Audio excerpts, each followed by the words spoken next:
Hey, what's up, guys? Welcome to Cinco Symposium. Today, we're going to talk about the protest that's happening inside the Netherlands with the farmers, kind of what's happening with that situation.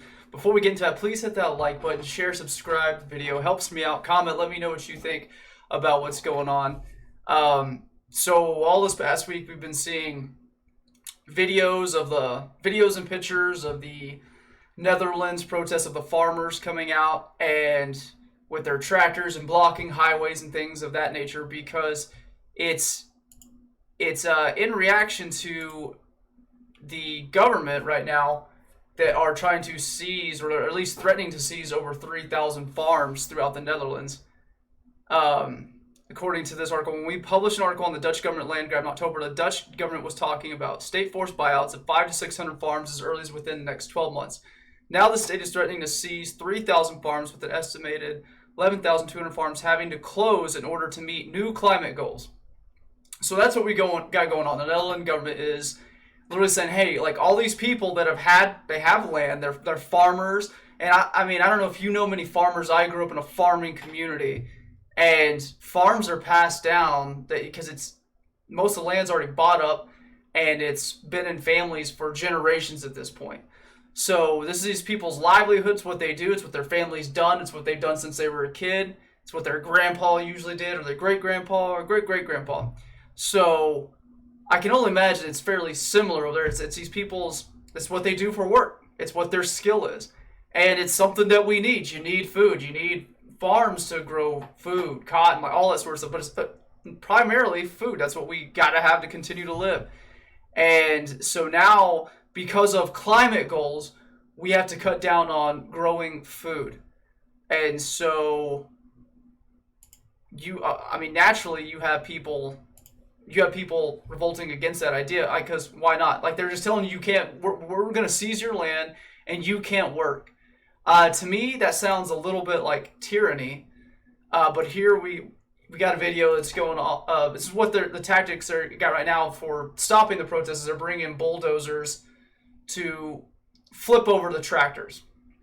And so when anyone tries to stop a bulldozer or something, they got a black van coming up, and then and you can tell one of those guys police, but I mean, imagine this guy right here in the green coat with another jacket on, like denim pants, a mask over his face, and a beanie. I don't know what that word is. Maybe that says police.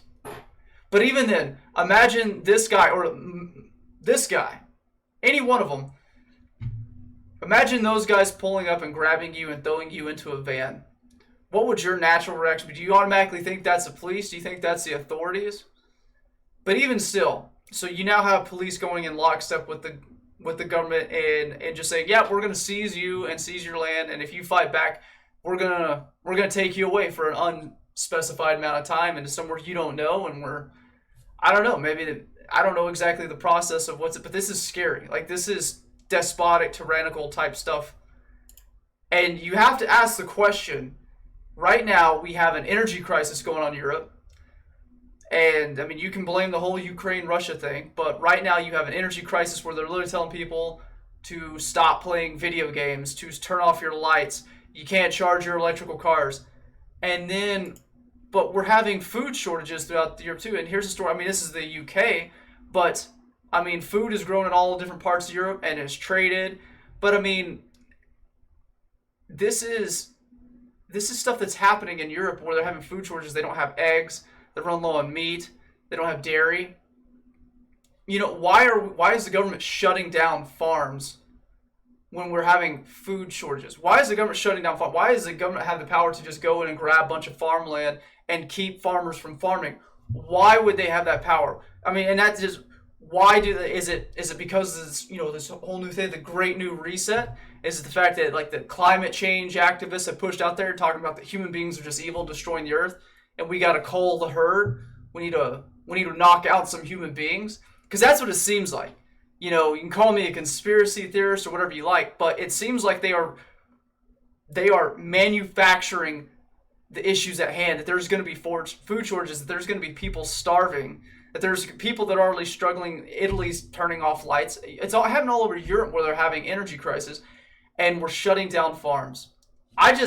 maybe you can tell me why is that happening? What reason would the Netherlands government have to just say, you know what, we're seizing all this land? Is climate change?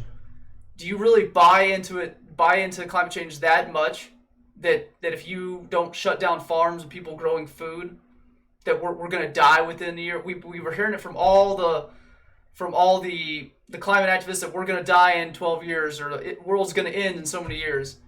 Do you really believe that? Do you believe this is the appropriate response? Because, I mean, right now you shut off fossil fuel. If you shut off fossil fuels right now, you're killing hundreds of millions of people within a matter of months. So is that the goal? Is that the goal, to wipe out a lot of people? Let me know what you think. It seems insane to me that people go along with this, and this is why people should be armed. I bet the Netherlands people wish they I don't know. Maybe they don't, but I like the idea of being armed so you can fight back against tyrannical measures such as this. But anyways, thanks for sticking around, guys. Until next time, y'all have a wonderful day.